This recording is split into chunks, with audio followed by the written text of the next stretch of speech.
Jaya Radha Madhava Kunja Bihari.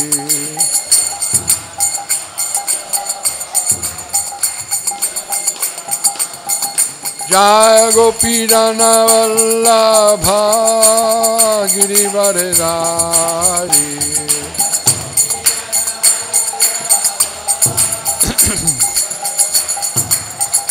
Jaya Radha Madhava Kunja Bihari.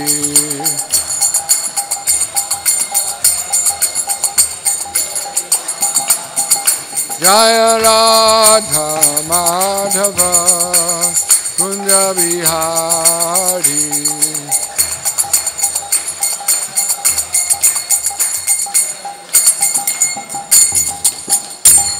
Jai Om Vishnupad Paramahansa Parivraja Kacharya Ashtotarata Shri Srimad Abhay Charanarvindam Bhakti Vedanta Swami Maharaj Srila Prabhupada Ki Jai. Ananta Kori Vaishnavrinda Ki Jai. ISKCON BBT Sangstapakacharya Srila Prabhupada Ki Jai. Namacharya Srila Haridas Thakur Ki Jai. Prem Se Kaho Shri Krishna Chaitanya Prabhu Nityananda Shri Advaita Gadadhar Shivasadi Gaur Bhaktivinoda Ki Jai. Shri Shri Radha Krishna Go Gopinath Sham Kund Radha Kund Giri Govardhan Ki Jai. Shri Vrindavan Dham Ki Jai. Shri Mayapur Navadip Dham Ki Jai. Gangamaya Jamuna Maya Ki Jai. Shrimati Tulsi Devi Ki Jai. Grantaraj Srimad Bhagavatam Ki Jai. Samveda Bhaktivinoda Ki Jai. All glories to the assembled devotees. All glories to the assembled devotees. All glories to the assembled devotees. All glories to Srila Prabhupada.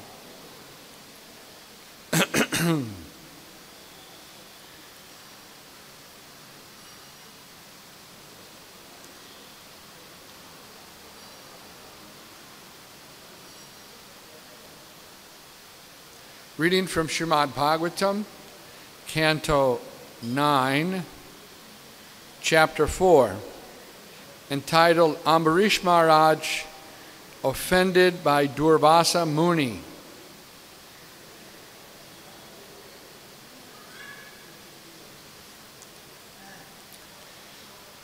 Om Namo Bhagavate Vasudevaya. Om Namo Bhagavate Vasudevaya. Om Namo Bhagavate Vasudevaya.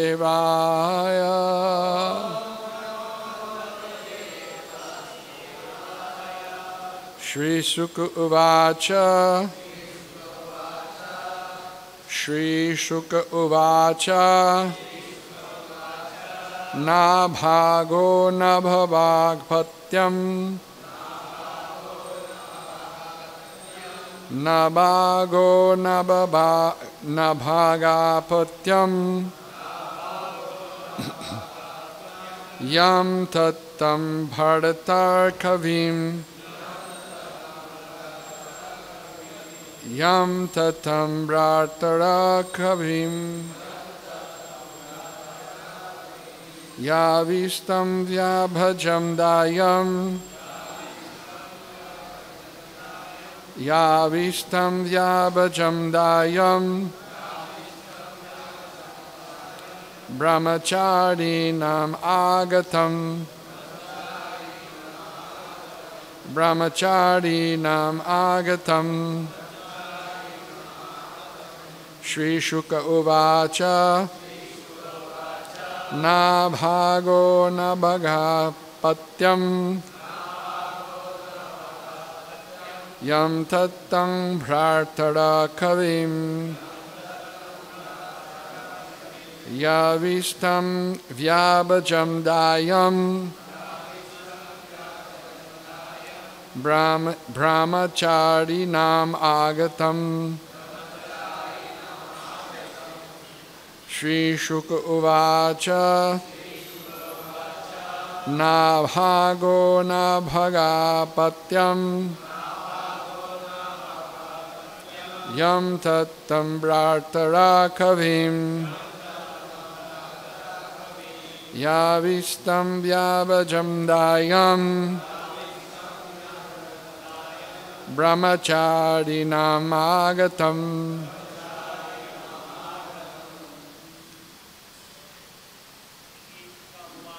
Shri Sukuvacha Navago Nabhagapatyam Yam Tattam Bhratrakavim Yavistam Yavajam Dayam Brahmacharinam Agatam. Shri Sukuvacha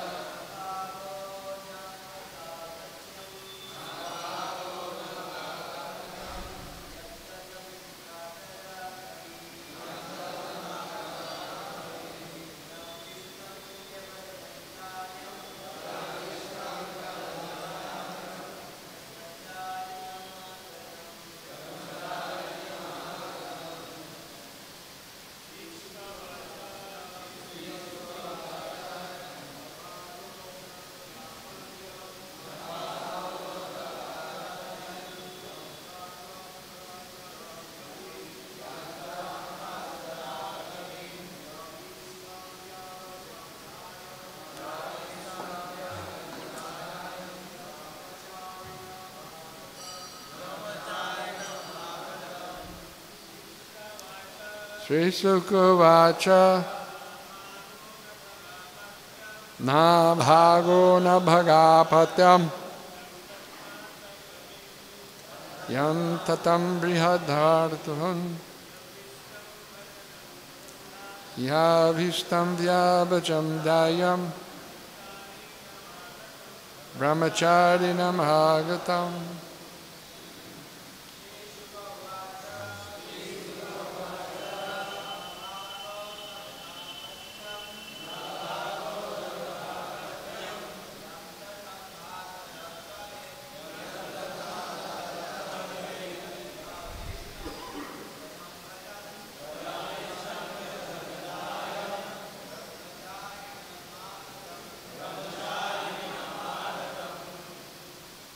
Ladies, Shri Sukuvacha Na Bhago Na Bhagapatyam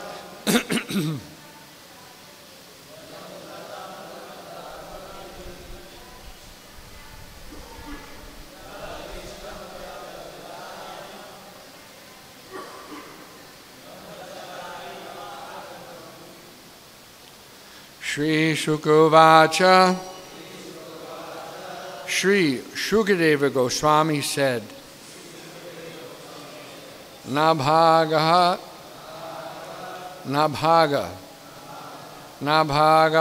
Apatyam was the son of Maharaj Nabhaga.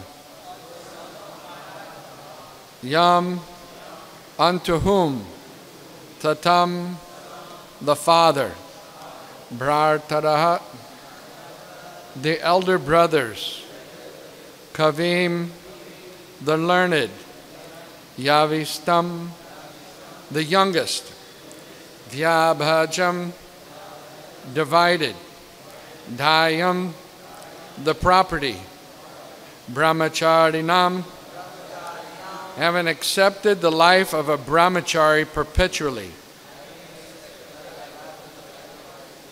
Naistika, Agatam, returned. Translation. Shukadeva Goswami said, the son of Nabhaga, named Nabhaga, lived for a long time at the place of his spiritual master. Therefore, his brothers thought that he was not going to become a grihasta and would not return. Consequently, without providing a share for him, they divided the property of their father among themselves. When Nabhaga returned from the place of his spiritual master, they gave him their father as his share. Purport. There are two kinds of brahmacharis. One may return home, marry, and become a householder, whereas the other, known as Brihad Brata, takes a vow to remain a brahmachari perpetually.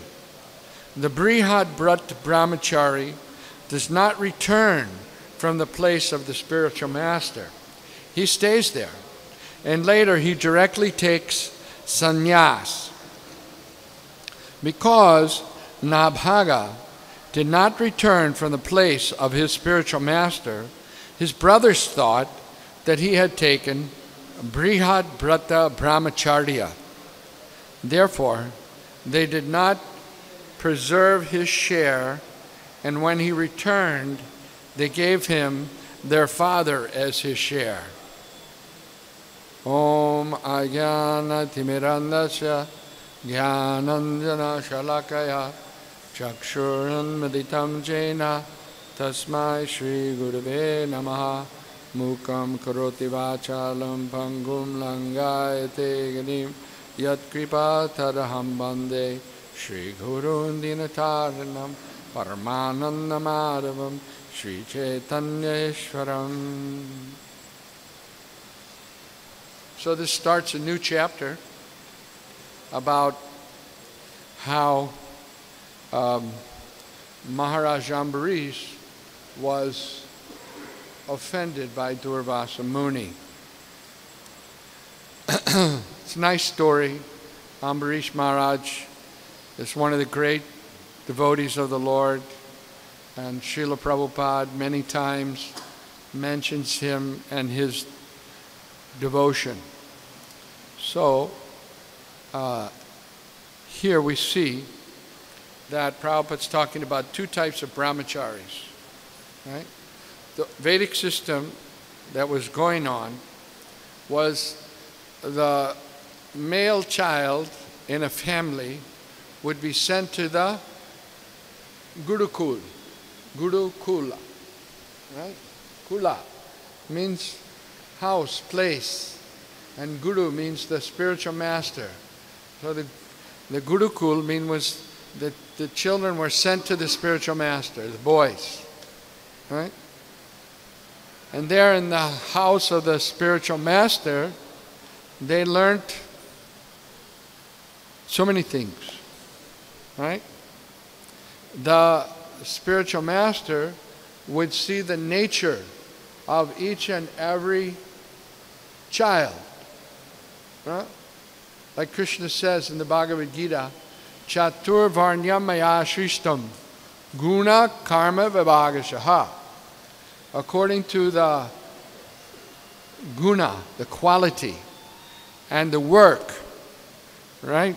There's different varnas, right? So if someone had, the spiritual master would detect that if someone had the nature of a Brahmin, he would train him as a Brahmin. He would learn shlokas, recite mantras, and perform yagyas. Huh? And then if someone had the nature, a different nature, more passionate, then he would teach him the trade or the activities of a Kshatriya. We see that in the life of the Pandavas. Dronacharya, he was Brahmin, Acharya, he was the teacher, right? But even though he was a Brahmin, Dronacharya was Brahmin, he taught the Kshatriyas the art of warfare, the art of using weapons. He knew, right? And he trained up the Pandavas. He saw their qualities. He saw that Arjuna had a propensity to be a good archer, right?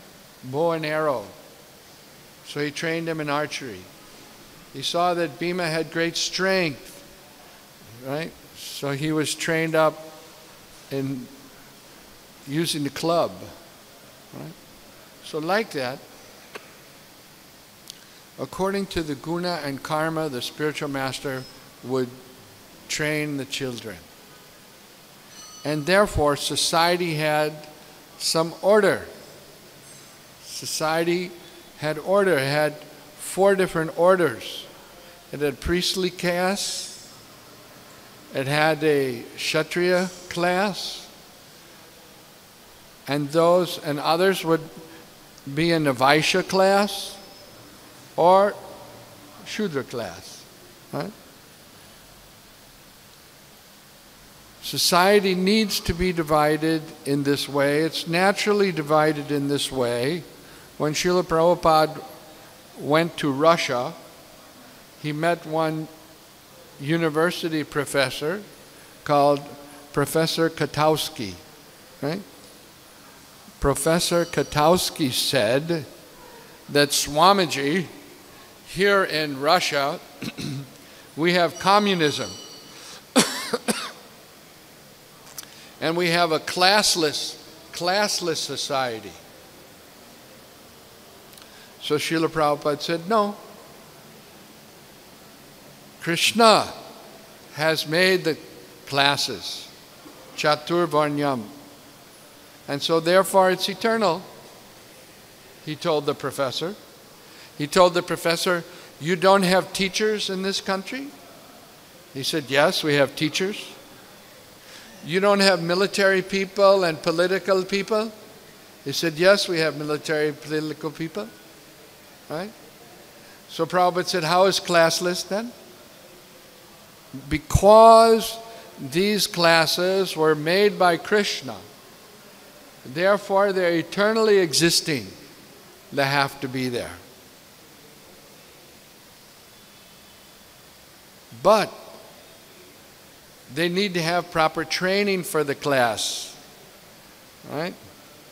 And therefore, the brahmacharis and the students would go to the house of the spiritual master to learn. Right?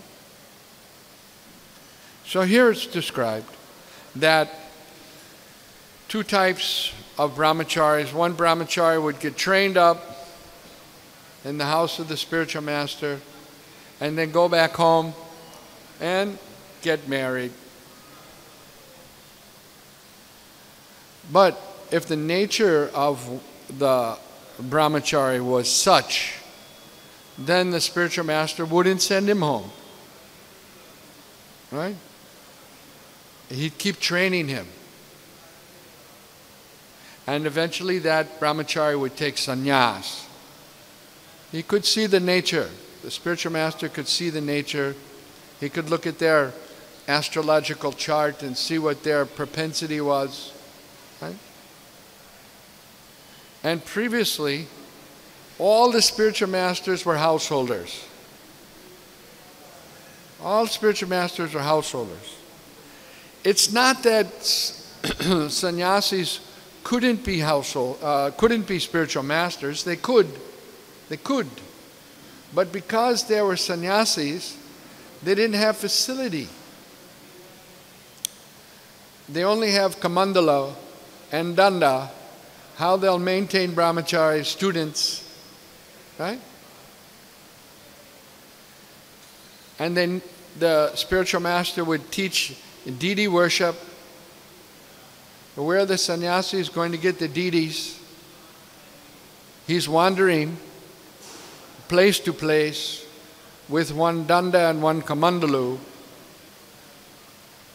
So traditionally, because they had the facility, all the spiritual masters were householders. And because that was how it worked traditionally, later on it was difficult for people to accept that sannyasis could also be gurus. They could be, they always could be, but they didn't have facility. But as things changed, right, they could also become gurus. And Kali Yuga, things are going to change even more. You know, traditionally, the sannyasis get some donation from the householders, but things will become so topsy-turvy, the sannyasis will be rich and they give donations to the householders. All ulta ho gaya. Time will come. Maybe even it's going on now, I don't know. So this is very important for society, that each of the persons become trained in one of these varnas, right? Right? But generally speaking, in Kali Yuga, Kalo Shudra Sambhava, everyone is born as a Shudra, right? But by proper training, one can be elevated, right? Today, our universities, our colleges, they can only train Shudras and lower than Shudras. Actually, they can only train people to become a good Kutta, a very good Kutta. PhD means very, very good Kutta. Really. When you get your IT degree from IIT, when they get the degree, what do? They go from company to company and they say, I have degree, can you be my master? Please be my master. What does a dog do? A dog, there's two types of dogs, Srila Prabhupada said, roaming on Juhu beach. He was on a morning walk and he said, you see, there's two kinds of dogs here. One dog is a street dog, no master, anat. And the other dog, he's not, he has a master. You know, you see them on Juhu Beach? He has a nice collar, right? And he has a chain on the collar. And some servant is walking the dog. That dog has a master, right? So Prabhupada used the example to show that the dogs that have a master are more fortunate, right? They're taken care of. So Prabhupada explained that we don't make Krishna as our master. We want to become obedient to Krishna. And that way Krishna will take care, right? But in another sense, the higher classes, they never had masters, right? A Brahmin would be independent. He would open up a school, teach the children. The parents would send some, dakshin with the children. And the Brahmins would have plenty. Milk would come, sabji would come, grains would come every day, right? They didn't have to go to a big bazaar. It would come. And they would cook a nice feast, feed all the students. But first they would offer everything to Shaligram Shila. Brahmins, they always worship Shaligram, Vishnu. So whatever the students would bring, it would be offered to Lord Vishnu as prasadam and distributed.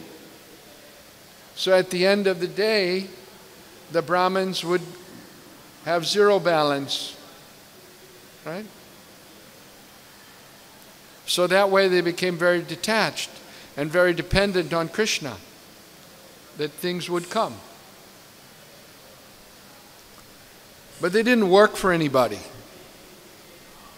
right? Working for somebody is the business of the kutta, dog, right?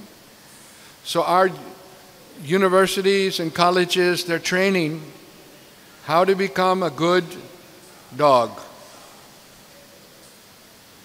They get the degree and go from company to company. Would you be my master? See my degree? Will you be my master? Right?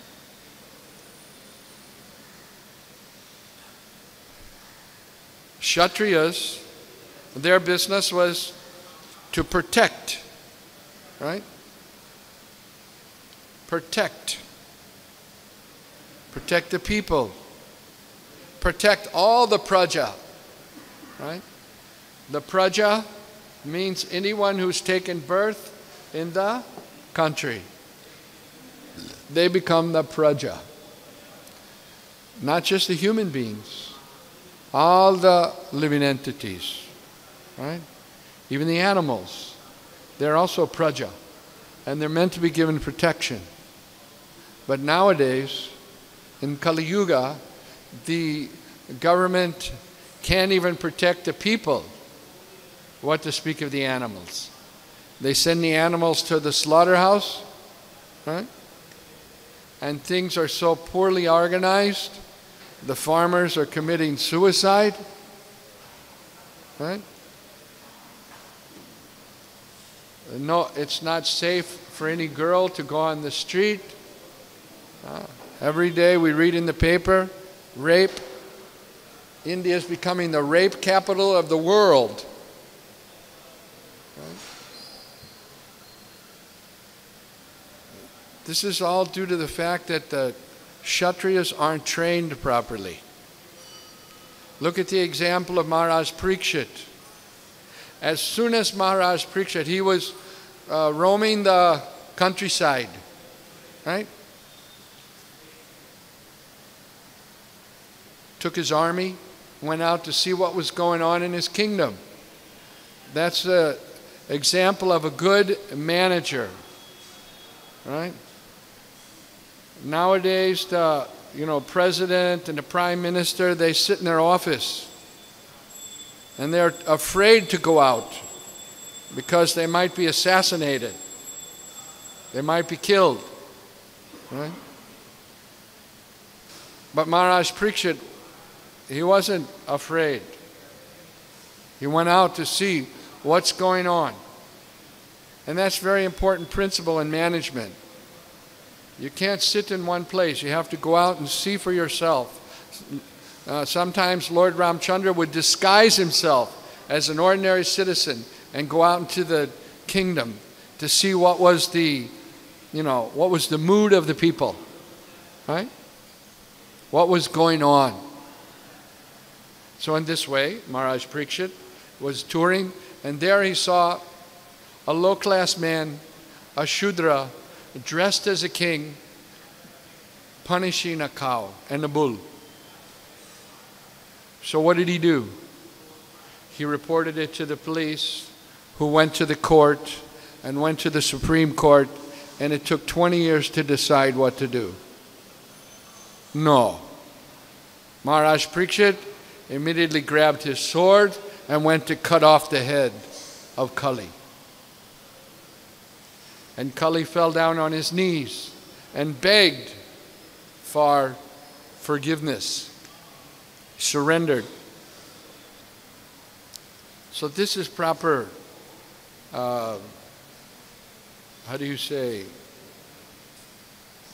rule, properly ruling. Things have to be properly set up so that there can be peace in society, right? Otherwise, just taking a Shudra and making him a prime minister or a president, how it will benefit? Right? How will the government work? Right? There'll be chaos. And we see in the world today there's chaos. Total chaos.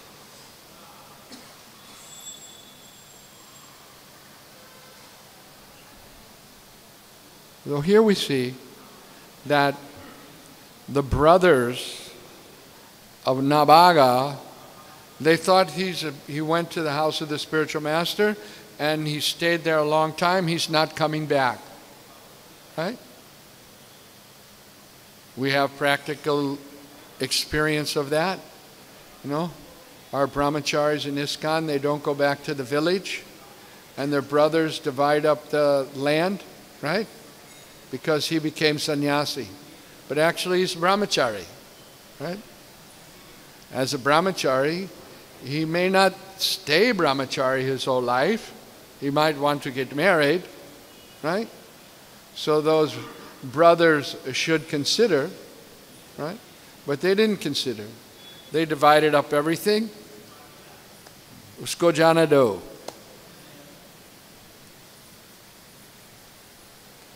But he came back and he said, "Where's my share?" And they cunningly said, Nabhaga was very simple, right? Your share is the father. So he accepted, simple boy, he accepted that. And and then he went to the father. So should we continue reading this story? It's interesting. Nabhaga inquired, "My dear brothers, what have you given to me as my share of our father's property?" His elder brothers answered, "We have kept our father as your share."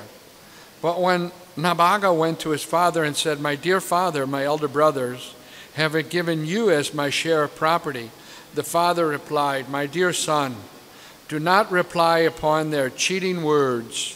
I'm not your property."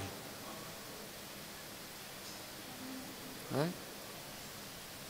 So the father could understand that his son was pretty simple, right?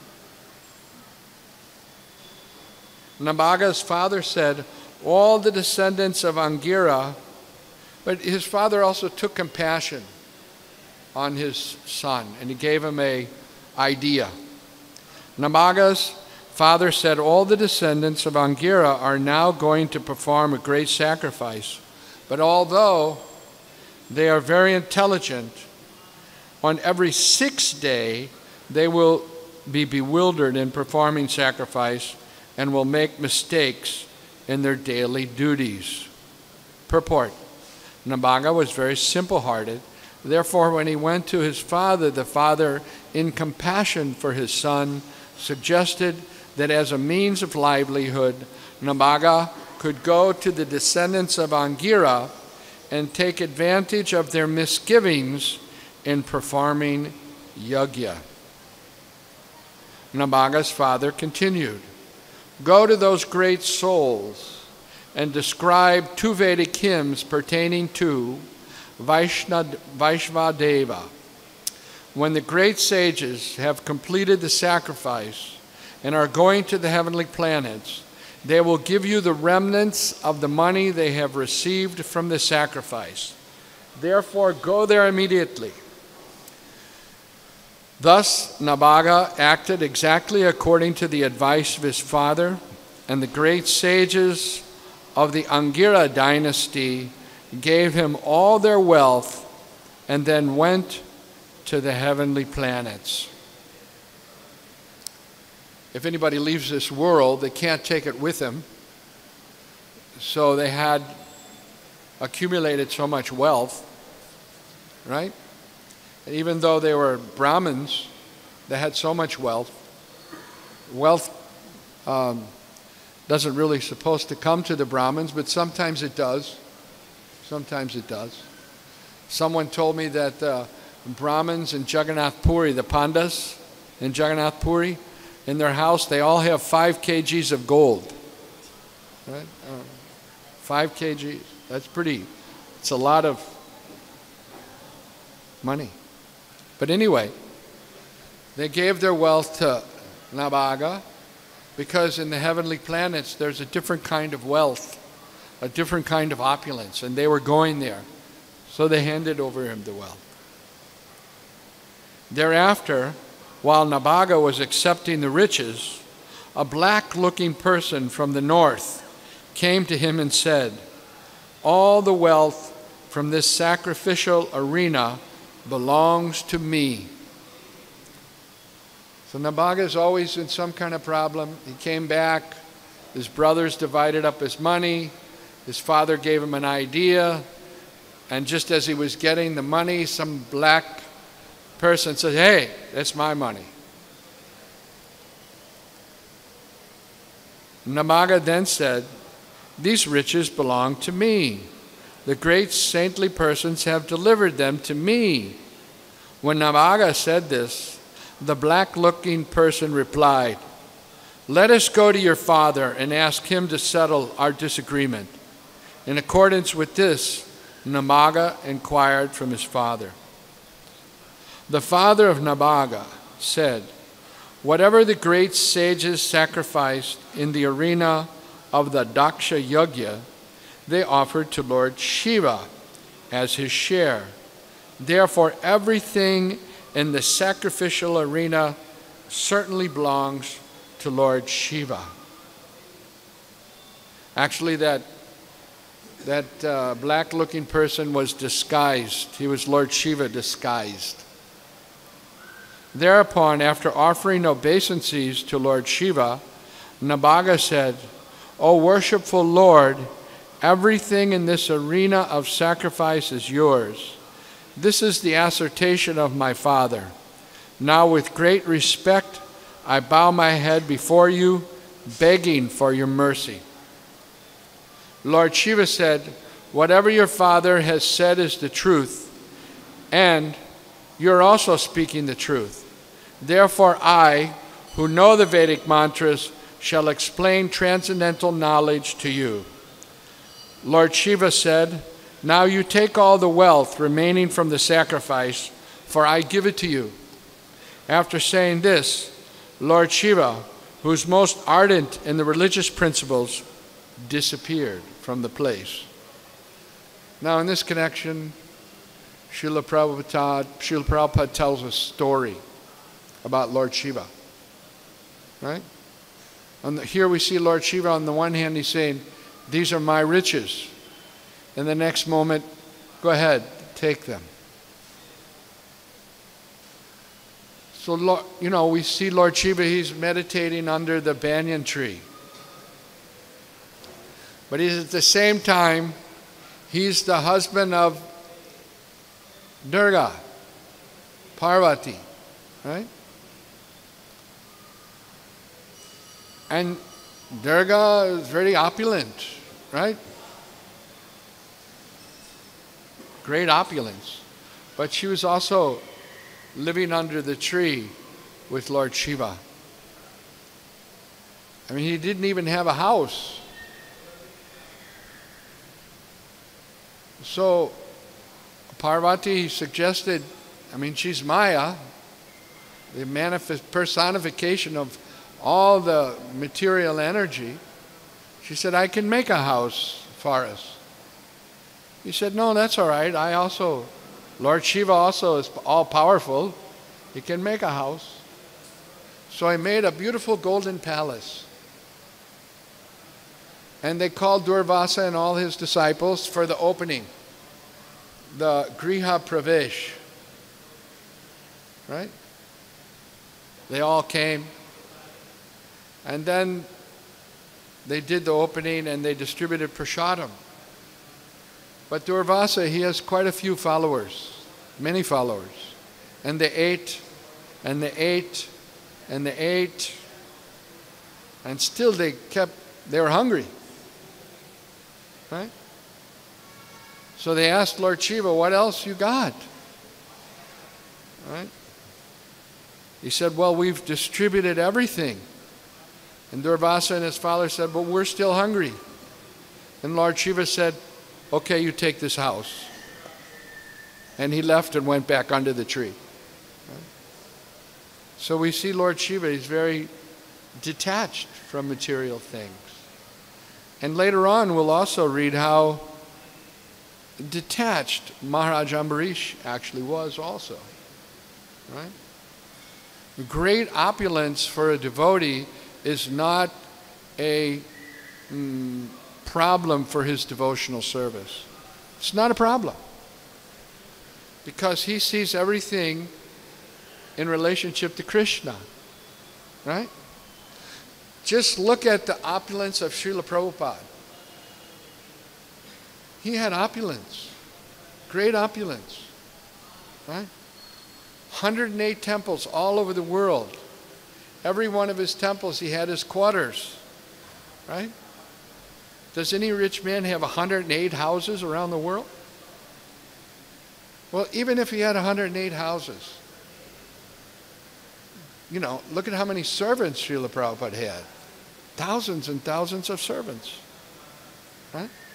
I told this story before, but I'll tell it again.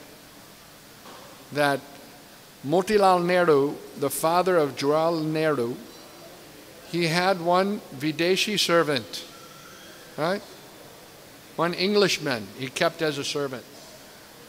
So the friends of Motilal Nehru used to tell him, why are you keeping this Videshi servant? With the salary you pay him, you can have 10 Indian servants. He said, no. The British kept us as their servants, kept Indians as their servants for 200 years. So I want to show that at least an Indian can have a British servant. Right? Srila Prabhupada tells a story. And he said, but see, I have thousands of American and British servants, right? And I don't pay them anything. Srila Prabhupada ki jai. So Srila Prabhupada had great opulence, right? Great opulence. How many here have been to the Detroit Temple? Raise your hand. Okay, few devotees. Well, it's called the Fisher Mansion. It was owned by a very rich man. All right? He owned a motor car company, and he built a fabulously opulent house in Detroit. Detroit is the place of all the car manufacturers. Ford, General Motors. Right? So Ambarish Prabhu and one other Mataji put the money together and they bought this opulent house. Right? And I was there when Srila Prabhupada went through the house, actually. So they were taking him from room to room, and they had gold leafing on and real gold in the walls, and special marbles, and very opulent. And Srila Prabhupada's eyes were very wide. He was looking like this, and they were telling him this and that. Right? And they showed Prabhupada his room. And he said, this is our most opulent temple, except for Vrindavan. Except for Vrindavan.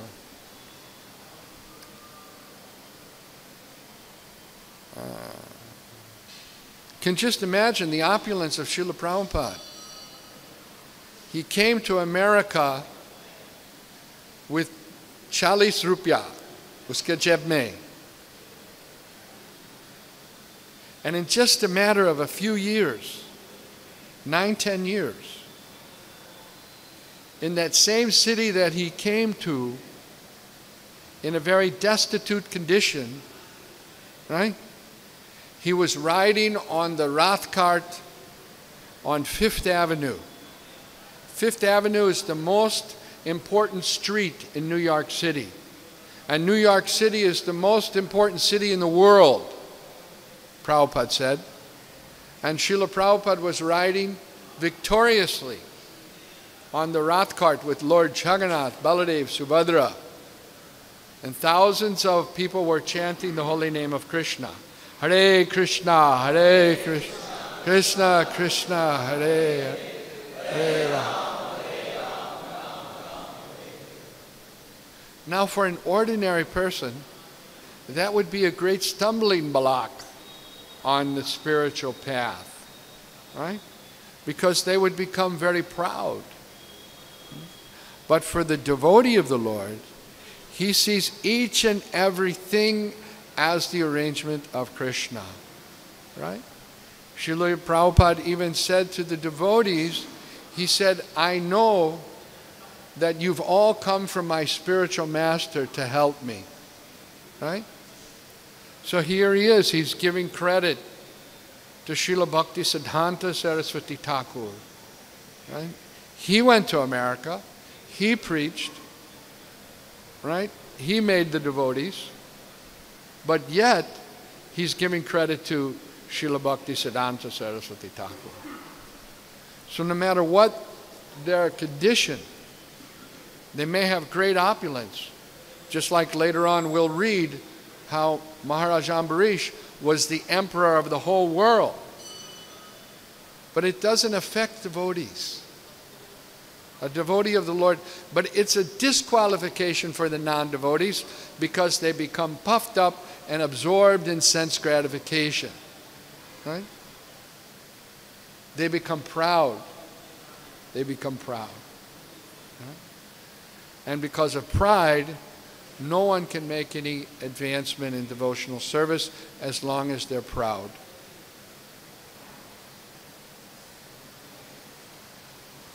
So let's finish this part. If one hears and chants or remembers this narration in the morning and evening with great attention, he certainly becomes learned, experienced in understanding the Vedic hymns, and expert in self-realization.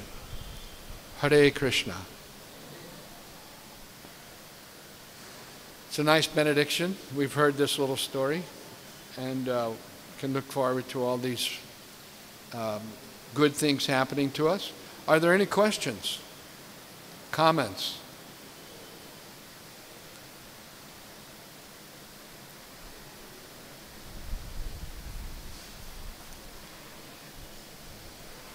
Anything that you heard in the lecture that you like to reflect on, or you thought it was, you know, worth mentioning, you can mention that also.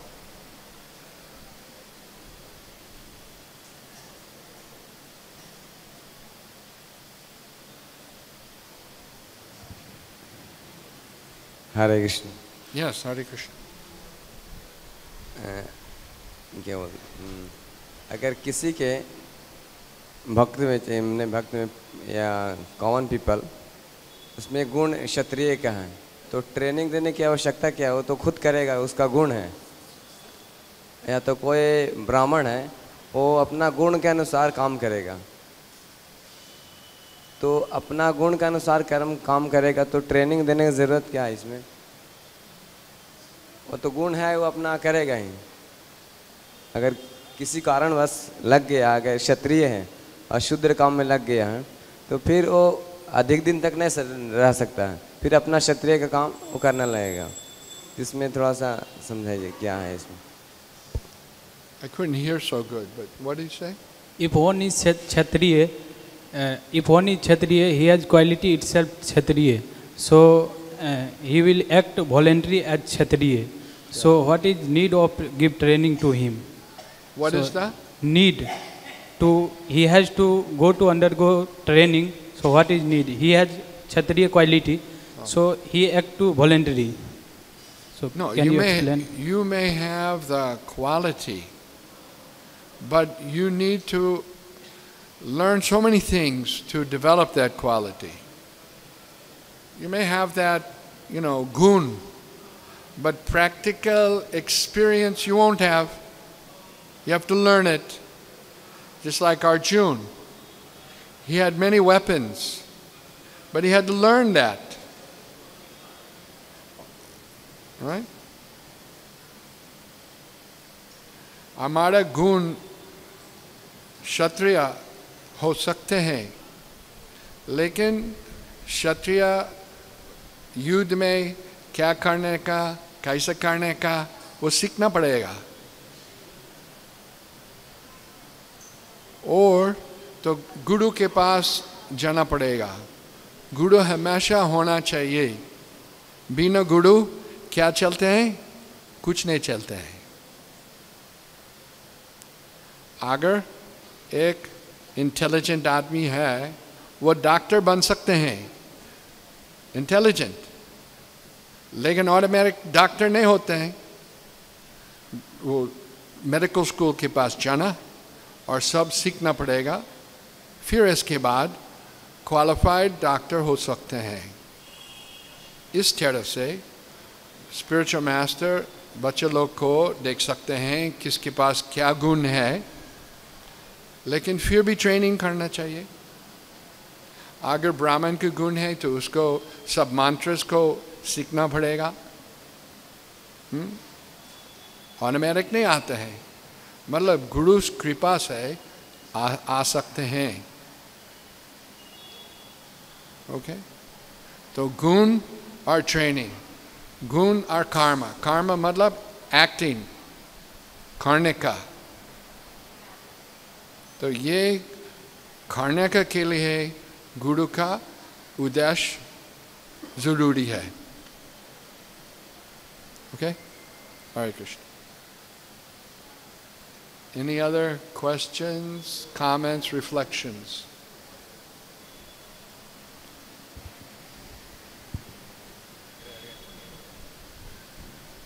Pavan Putra, Hare Krishna. Hare Krishna, Prabhuji. So, Prabhuji, regarding this point, that a brahmachari, when he is in Gurukul, that he can come at any time, he may come back any time, and then may need share. So, in this, regarding this point, in the practical context in our society, let us somebody has joined the temple, and then parents like sometimes do ask the question after few years that what about property? Should it be kept on your name or not? Like that they ask. So like one answer could be yes, or another answer could be no. So when we say no, there can be two reasons. One is that a devotee can have full faith that okay, Krishna will take care. Or another reason could be that it's a social pressure. What will other devotees think? If I say yes, so better say no. So in this context, like what can be practically done? So what should a brahmachari in ISKCON can do regarding the property of his fathers? Well, like you said, depending upon his faith in Krishna, and depending on Krishna for what his requirements, he should decide like that. If his faith is strong in Krishna, he could say, Mother, Father, don't worry, divide the property. He has strong faith in Krishna. If his faith is not so strong in Krishna, he might say, well, wait a minute, I'll tell you later. Right? It just depends upon one's faith in Krishna. Right? And also it depends upon the amount of happiness the devotee is deriving from devotional service. If the devotee is perfectly happy in devotional service, there's no need for properties. Right? If he understands the philosophy, right? Properties never made anyone happy, right? But there's also, the practical, like you said, a very practical side of it also, depending upon one's, faith in Krishna. So I agree with you. It depends upon his faith in Krishna. Strong faith, no problem. If your faith is not so strong, maybe you need to have some backup. Depends. It's up to each individual, right? It's not like that you put on saffron and that's it. It doesn't always work like that. We saw. Practical experience. Any other questions? Reflections?